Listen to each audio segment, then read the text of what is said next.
Hi everyone, in this video we're going to look at how to help a child who seems to be displaying attention-seeking behaviours. Maybe they're interrupting others, maybe they're taking over a little bit with siblings and they find it really hard when the attention isn't on them. So what do you do? Okay, so first and foremost, it's really important to ask the question why. Why is your child or young person displaying these behaviours? Now, it might be that when other people speak, they interrupt. It might be that when you're spending time with their sibling or one of your birth children, they really struggle with that. It might be that when you're spending time with another child in the children's home, they find a way to ruin that time or sabotage that time. There's lots and lots of different ways that they might feel like they need to get some sort of attention. Now, it's really important to remember that they are not attention seeking in a negative way. Attention seeking, I don't really like that phrase very much because actually what they're doing is they're trying to find a way to feel validated and loved. And that isn't seeking attention in a negative way. It's a need. They have a need. And it's important to think about where has that need come from. So if we look at the typical child who's in care or within our support system, usually that child has come from a background of trauma. Now, this is where attachment comes into play. If you haven't already done our attachment module, it's really important that you do because this will be explained in far more detail and will make far more sense. But let's just take it for a snapshot for this video for now. So children who have been through trauma and have attachment disorder are building relationships with people based on relationships with their caregiver that was really quite unhealthy. So think about a child who grew up in a family where everybody was quite violent, everybody was quite focused on themselves, maybe parents drank quite a lot. It would be very hard for a child in that environment to connect healthily with their parent. So children with attachment disorder very often are in a relationship with a carer who can't really meet their needs. They are ignored quite a bit maybe, or their needs aren't noticed, so they're not fed when they're meant to be, they don't go to bed when they're meant to be, nobody nurtures their feelings, helps them when they're down or hurt or upset. Nobody guides them through why they're feeling the way they're feeling. They are often maybe made to be more adult than they are, so they take care of their brothers and sisters, they do the dinner, they support their parent as if their parent was the child. There's lots and lots of really unhealthy dynamics that affect somebody's attachment. Now, attachment is our ability to relate to other people. It's our relationship building. And if in our really early experiences, the way that we built relationships was really negative and unhealthy, that's going to carry through all the way through our lives unless we're aware of it and we change it. So very quickly, a lot of attachment style behaviours are triggered when a child feels they need to connect with a caregiver. So if you are in a residential home, if you're supporting a vulnerable young person, or if you're a foster carer, this relates to you. And it doesn't really matter how old the person is because actually you can be an adult and still have attachment disorder. Now, your attachment disorder is triggered whenever you need to make a relationship with someone.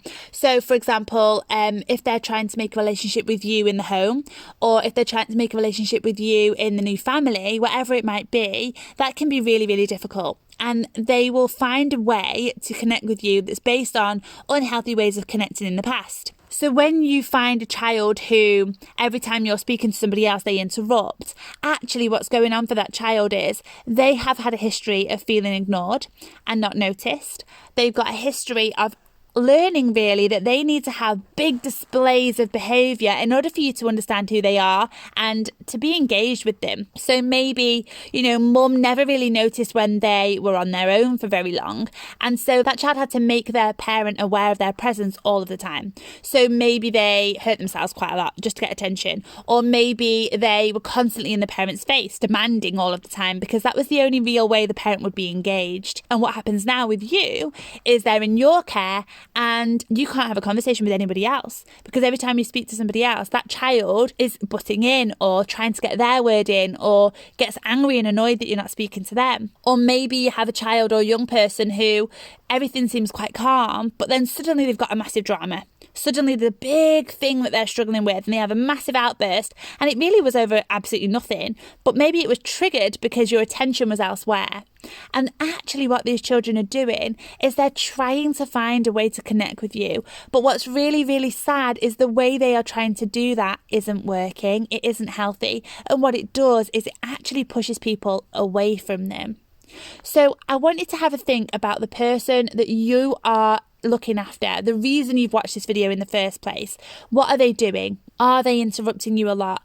Are they jealous when their friends or their siblings or another family member speaks to you or is engaged with you? Are they displaying really high levels of drama just to get a reaction? Whatever it might be, you need to stop and think about what the reason is. Now, if you've watched any of my other videos, you know that the reason is always a feeling. So what is that feeling? Can you pinpoint what that feeling is? Is it because they're feeling unnoticed? Is it because they feel unloved? Are they feeling like they're not good enough? Maybe they feel like that you think someone else is better than them in that moment. Whatever their feeling is, that's where you need to start. So it might be a good idea to just pause this for a minute, get a book and write down all of the different feelings you think that your young person is experiencing, which is making them have this attention-seeking behaviour. Once you've done that, you'll be in a much better place to know how to support them, because you're supporting the feeling and not the behaviour. So we're not going to try and stop them attention seeking. We're going to try and help them to feel better. That's the trick. Okay, so very often these children and young people are worried that you're going to reject them. They're worried that you're going to disengage because all of their experiences have taught them that parents, adults do disengage. You know, they are very quick to not notice them anymore because actually their experiences of being taken care of wasn't really a healthy, normal experience that we would expect. So parents weren't invested in what they had to say. They weren't engaged in what they were feeling. They weren't interested because they were so busy with their own lives. So the child is constantly learning that they're unlovable, that they're not enough, that they're not good enough, that they're not valued, they're not heard. And the only way that they can connect is to try and force that on other people. Now, it might be that you're in a situation where this young person does feel like they're connected to you. You know, they might have been with you for a while. You might have built up a really good relationship with them. And you might find yourself thinking, well, when it's one-to-one, it's great. But whenever anybody else is involved, it's really hard. So maybe you've got a new person placed with you. Maybe you've got other people in the house that you're looking after.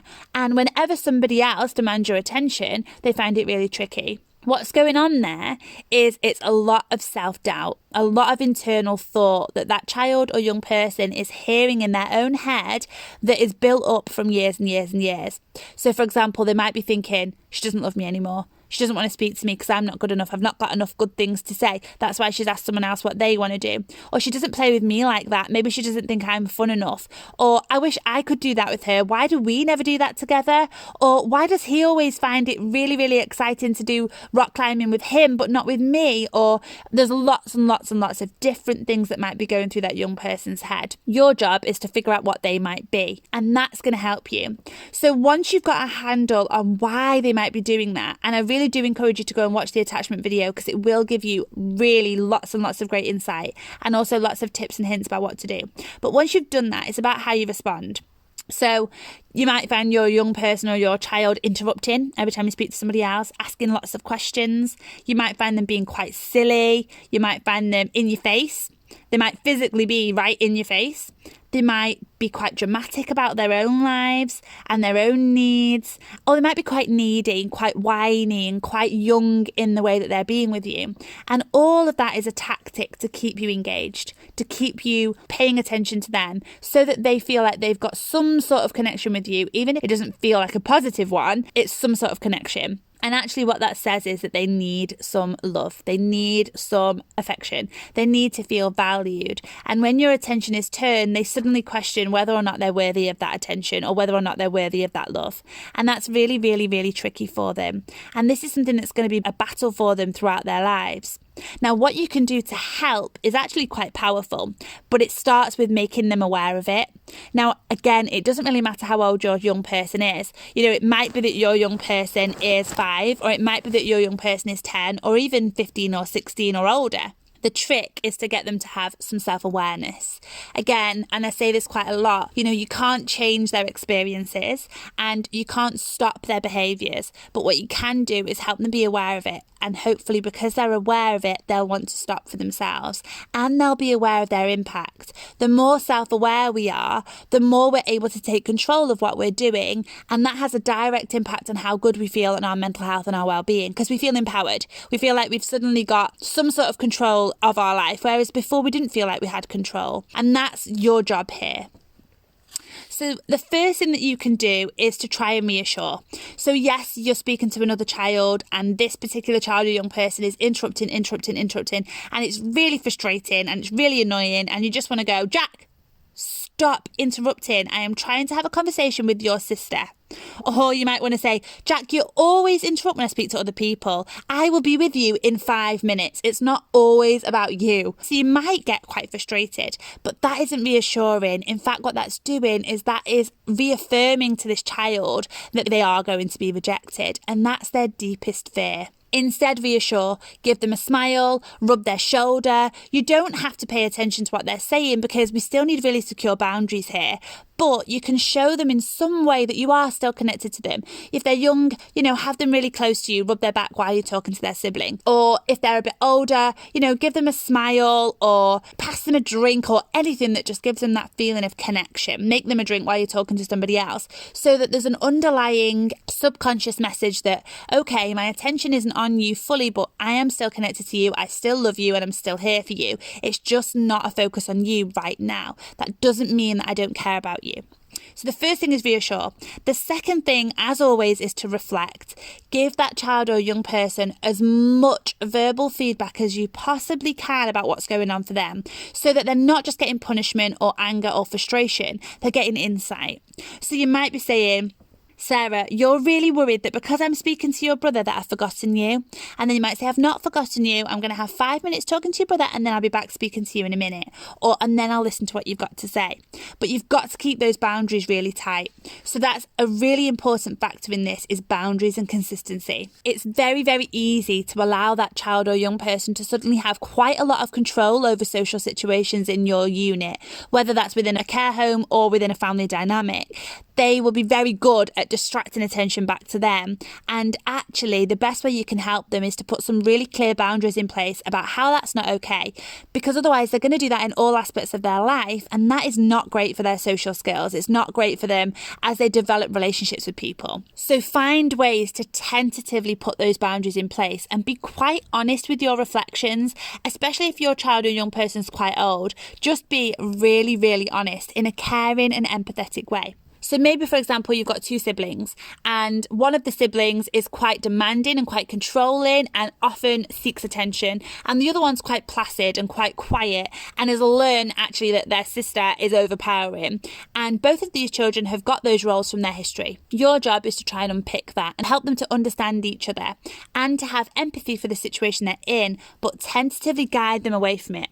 So, for example, let's say that Sarah is really overpowering, she's constantly interrupting and she's quite attention seeking in her behaviours, but you are sat down with her sibling Tilly doing her homework, and Sarah really struggles with that. She doesn't like the fact that you're focusing on Tilly right now, even though you might have spent 30 minutes on Sarah's homework with her and you've asked her to go and watch TV. So instead of, Sarah, you've had your time, it's now Tilly's time, go and watch some TV, stop interrupting me. Or, Sarah, you need to stop asking me questions because I'm focusing on your sister right now, or whatever it might be. All of those kind of scripts are again around kind of rejection. Instead, just focusing on what's going on. Tell her what's going on. So be really honest and be really reflective. So you've sat with Tilly, you're doing your homework, Sarah's interrupting, and you might say to Sarah, Sarah, you're finding it really, really hard right now that I've got my attention focused on Tilly. I really need to get this work done with Tilly, but you feel like maybe I've forgotten you. I haven't forgotten you. I still really care about you, but I need you to go and watch some television for a little while Tilly finishes this work. Or maybe same dynamic, Tilly's talking and Sarah's interrupting. You might just be really honest and say, Sarah, Tilly loves you, but when you don't listen to her ideas, she finds it really hard to feel like you care about her because you're taking over. Tilly's got some great ideas too. Let's listen to those. So you've linked into what's going on with Sarah, but in a kind way, in a way that's not going to make Sarah feel rejected or punished or not liked. It's just highlighting for Sarah what's going on for her. And you might say the same to Tilly. You might turn to Tilly and go, Tilly, I bet it feels really, really frustrating because you're trying to speak to me and tell me what's going on. And I really want to hear your story, but Sarah keeps interrupting. Maybe you feel like Sarah doesn't want to listen to your story. And then Sarah might say, no, I do, because maybe she's not even aware that she's interrupting. And you can do this with much older children as well. You know, they might be having a conversation around the table and one of the children keeps interrupting, one of the young people keeps interrupting. You say the exact same thing. So you might say, Jack, every time Sarah's got something to say, you interrupt her. I wonder if it's because you think that we don't care about your ideas anymore. Be really honest. The more reflective you can be, the better. In fact, I've got a little challenge for you. I'd like you, in the comments below this video, to write out a few sentences that you could say to your young person. Obviously, change their names for me. But I'd like you to try and think about some scenarios in your head and then write down just some phrases that you might be able to say from now on and practice, get into that mindset of being really reflective. Pick out the feelings that the child or young person is feeling, pick out what they're actually doing and tell them, but in a way that doesn't make them feel attacked. Another one, if a child continuously comes over to you, maybe you're spending time with another young person in the house and they find that really difficult, is to say something along the lines of, I love spending time with you, but right now it's Jack's time. We look after everyone in this house and you've had a bit of time with me. We've done jigsaws, haven't we, this morning? We've had a really lovely time. It's Jack's turn to have a little bit of time now and we'll be together in about 5 minutes.